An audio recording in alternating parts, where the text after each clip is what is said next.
Hey guys, Jared from Jared Photography here, and I just want to show you a very quick overview of a camera I just purchased. This is a Leica II replica. Now this is, I think, a Fed from Russia. It's probably from the 50s or 60s, but it is a fake commemorative edition for the 1936 Olympics, which, from what I've been told, never actually existed.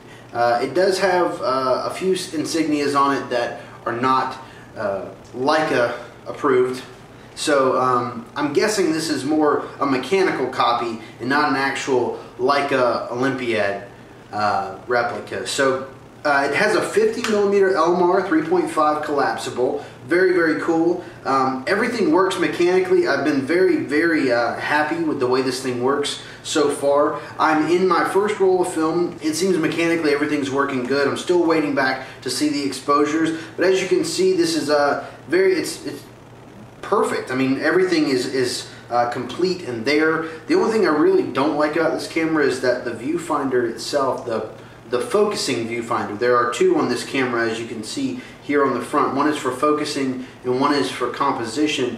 And the focusing viewfinder is it's really scratch heavy. So every time I put my eye up to it, I've actually scratched these glasses a couple times, even though these are an old pair, so I didn't want to mess them up. Mess up my new pair at least. But very cool. I'm really happy that I purchased this, and I'm looking forward to seeing what I can come up with. I'm planning on going out and shooting some street with this very soon, and I'll be bringing you guys along with that as well. But as you can see, everything right here on the top, you have your shutter dial, of course your shutter button, and rewind knob, and then this is your advanced knob.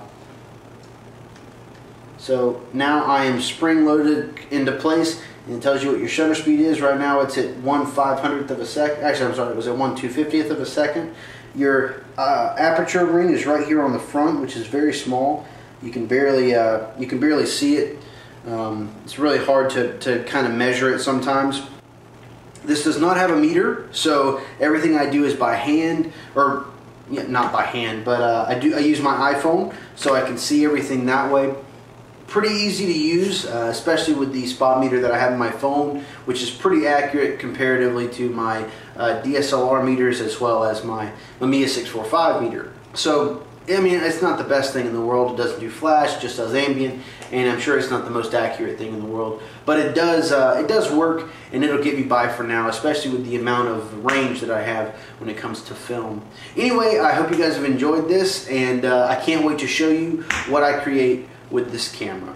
Thanks so much for watching. JaredHux.com.